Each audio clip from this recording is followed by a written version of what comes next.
Magician, and welcome back. So, I'm going to be doing something that I don't normally do, and that is show you not one, but two tricks. So, I have done this for you in the past, but it's a very rare occurrence, and I don't usually do it with many others. So, yeah, with that said, I will be showing you the trick, how it's done, and then the other trick, and then how that's done. So with that said, let's just get right. Well, actually, I forgot to say one thing. It's kind of a win-win situation. And what I mean by that is these tricks are both easy. So if you're new to this card magic, then it's easy to actually learn.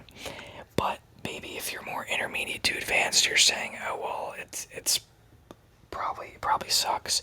That is not true. There are plenty of amazing, easy magic tricks that still get reactions.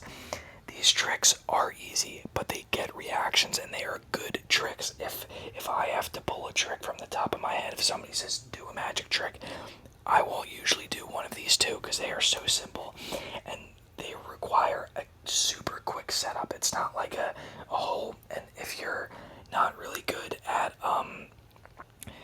like sleight of hand type stuff, these tricks are really not sleight of hand at all. So with that said, let's just jump into the trick. So let's take the top two cards.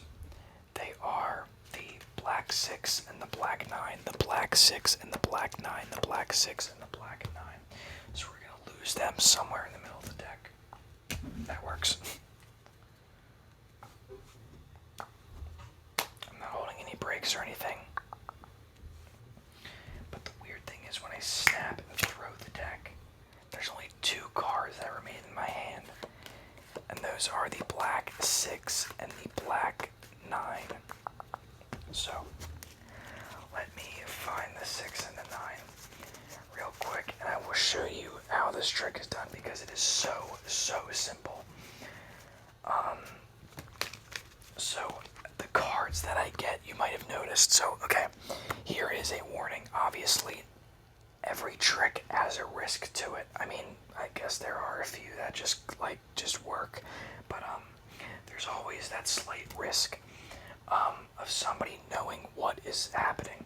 So maybe it's just me, but you may have that one family member or friend who's always watching you like a hawk, always trying to see what you're doing to figure out the trick. They can't just like sit back and be like, nice trick. They always want to know what is happening. So I probably wouldn't show a trick to somebody like that. Reason being is, I think I already said this, the cards that, so I originally had the 9 of clubs and the 6 of spades. I really did put those in the middle of the deck, but when I threw it, these two cards, which are the opposite, 9 of spades and 6 of clubs, were in my hands. So if somebody's watching you like a hawk, they probably will see that. Now, obviously, somebody could accidentally just remember that it was the 9 of clubs and be like, wait a minute, that was a 9 of clubs and now it's a 9 of spades.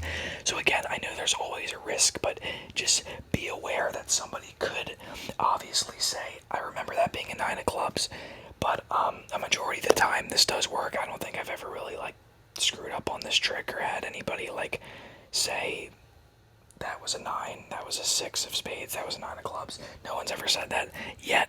So, and obviously if you do have somebody who's like watching you like a hawk and stuff like that, that is probably good practice because it's more realistic. Because not everybody will always be like, wow, awesome trick, and just ignore all these things you're doing.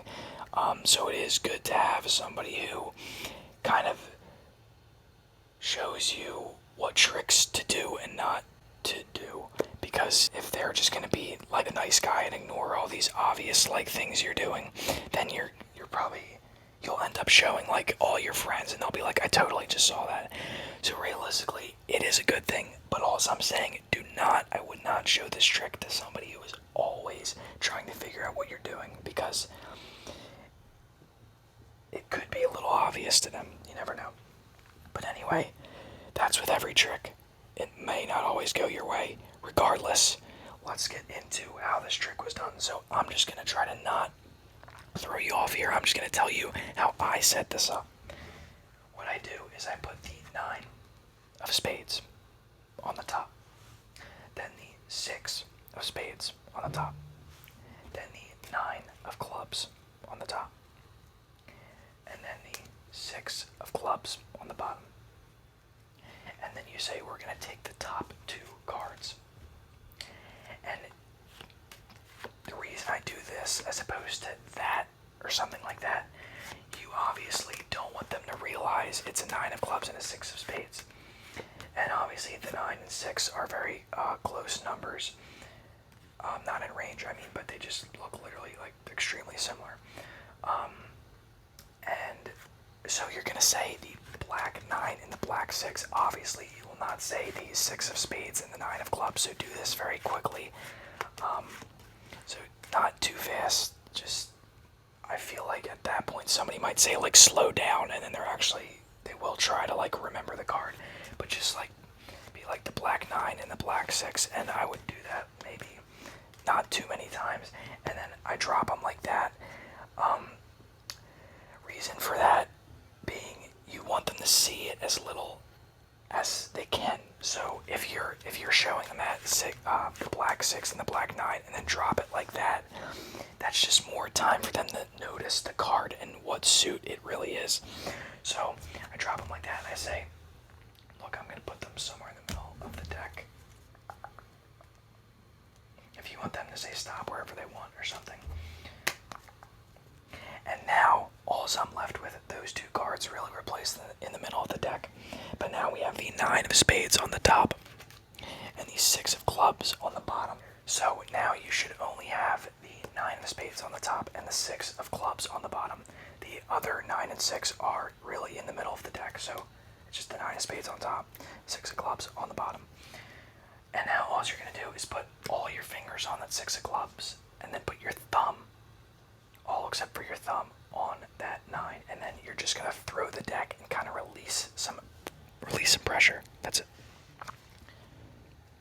So now all you have to do, well, you should be left with the 9 of spades on the top and the 6 of clubs on the bottom. The other 9 and 6 are really in the middle of the deck, so it's just a 9 of spades on the top, 6 of clubs on the bottom. And now all you have to do is put all your fingers on the bottom, except for your thumb, which will go on the 9 at the top. So all of your fingers on the 6 of clubs, just like this, except for that thumb, and you're just going to throw the deck and kind of release pressure. I would show you slowly, but I'm going to get a lot more cards, so if you want to see it, if that's a good view, you can see how obviously cards are like falling out. But when you do it quick, you only catch, because you're doing this pretty much, you're just catching those 2 cards. Just okay, so let me show you quickly, because that's really the only way I can do it. So just like that, you just throw the deck, and then you have those 2 cards, and you say the black 9 and the black 6. I'll show you one more time. It's not really a hard move. Just you have to be quick, because again, if you try it slowly, a majority of the time I get a 3rd card in there, or like a lot. I've gotten way more than a 3rd card in there before. So that is how that trick is done. Not very hard. But on to the next trick. So again, I know there's always a warning. I know these tricks seem like you're probably wondering, like, are these even worth it? They are, but obviously I have to warn you again if somebody is just like on you again about magic tricks. So let me show you the trick first, and then I'll explain. But it is, again, an amazing trick. Pretty much, I think I have like 100% success rate with it, as I have with the other one. So again, just a little warning, that's all. But let me show you the trick first, and then you can decide for yourself if it's worth showing people. So I'm going to take a guess at the card you stop on and try to guess what it is. So you can say stop whenever you want. This is completely up to you, okay?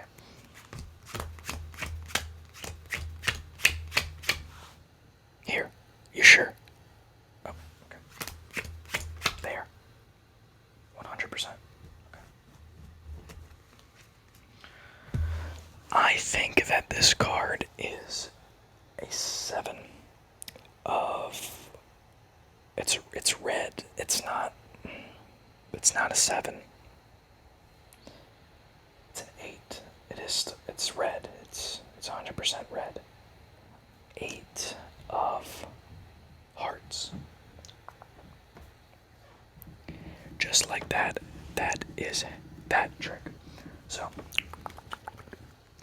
how is this trick done, you ask? Well, let me start off with the warning.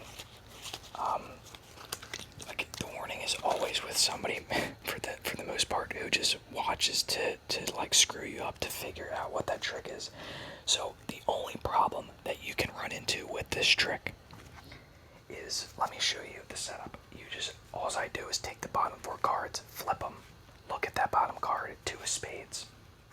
Then wherever they say stop, say they say here, you just casually find a way to flip the deck. So then obviously it'll be that too. Obviously don't drop the deck like that.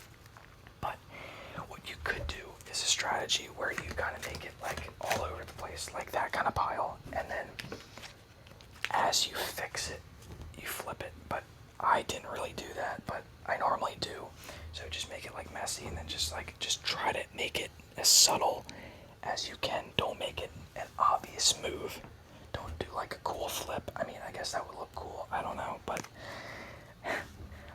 so the warning, the only problem you can run into with this trick is if somebody, and I have had this, well, like when I say stop wherever, they wait until you get to like the last card in the deck, which is annoying. And obviously, if the bottom 4 cards are flipped over and they're still not saying stop, that's screwing up the trick. So the only thing I can think of that could 100% stop that, if you want to show somebody who would do something like that, is just go really slow, because I don't think they want to wait 54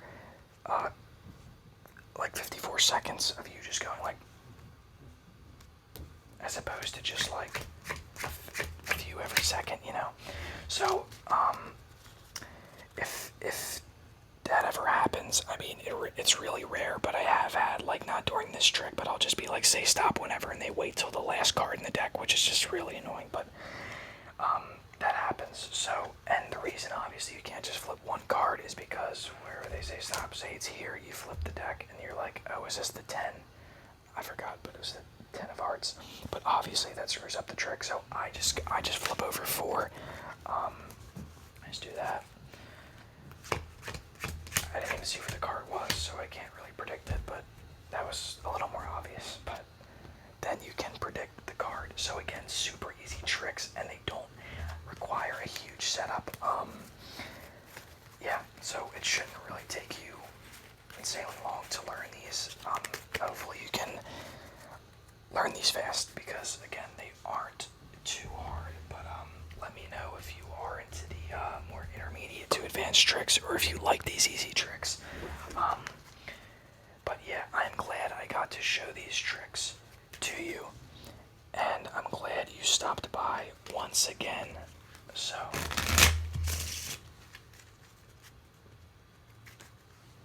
with that said, again, thank you so much, and I will see you next time. Peace.